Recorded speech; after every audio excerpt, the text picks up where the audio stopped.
Recently, San Diego Comic-Con opened up their Pro Badge registration and then quickly closed it, which made a lot of people angry that they weren't able to get their Pro Badges, and maybe they felt that Hollywood producers were given priority over comic book artists or creators of smaller programs.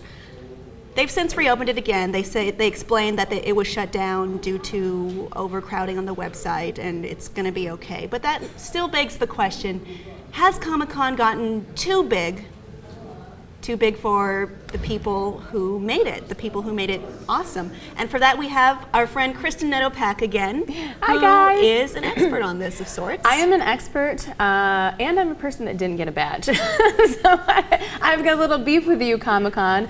No, it's really interesting, and you're right. So what happened to me, well, I'll just tell you my personal story because I think this happened to a lot of other people, is I actually wasn't qualified to be a creative person to get a professional badge. I have no idea. What you do is you register all your materials. I've gone in the past. You register all your materials, you kind of wait for the registration email to come back saying you're qualified, and once we open the badges, you can go snag your badge. That's the first step.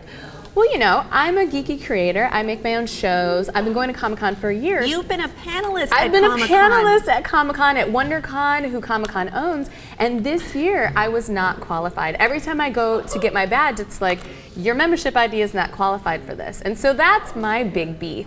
But even if you were a pro that was qualified, what happened was, like you had said, they opened up, they opened up the lines for people to go and get their badges online. In about 2 hours, it's sold out. Well, for the people that aren't familiar with the way Comic-Con works, this is the creative professional badge system we're talking about. And what happens is Comic-Con allots a certain amount of badges to various larger companies. So if you're Showtime, if you're HBO, those people have no issues getting in. Several people that I know that work for those people, they're just like, oh yeah, I got a pile of badges over here, I have no problem. So it's like, to me, it's what like— What about the little guys who independently produce things? It drives me crazy because I get it that they're the ones that are kind of drawing the crowd, but at the same time, if one actor's whole entire entourage gets in and I, as a geeky creator, can't get in, it put kind your of heart pisses and me your off. soul into creating things. Yeah, exactly. I also heard that people who work in the comics industry weren't able to get badges. No, because the creative badge isn't necessarily people that are in Hollywood. So let's be clear on that. It's artists. It's people that are creating comic books. There's tons of other worlds out there outside of Hollywood that goes to Comic-Con. Right. And Comic is in the title. So they say that they're given priority if you have anything comic related, but honestly, I heard from so many people that were just like, guess I'm not pro enough, I can't get in.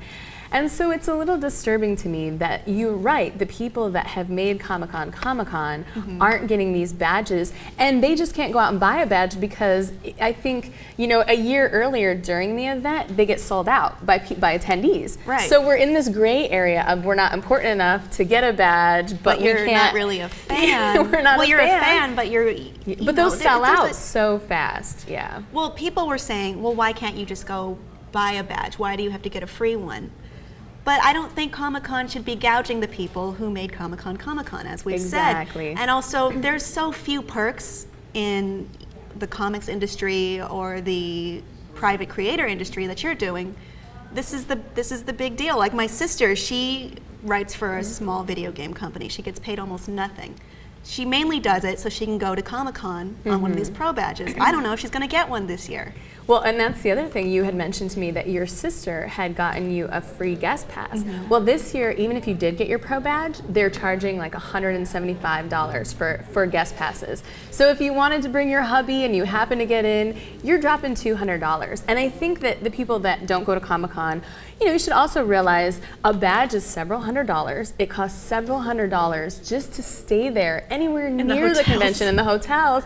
Then there's driving, there's flying. I stayed at the UCSD campus. It was too much. I mean, heck yeah, this is like $1,000 or more a trip for a lot of people. So those of us that work in the industry and bust our ass all day long, we want to get those free professional badges because we're the ones that are panelists.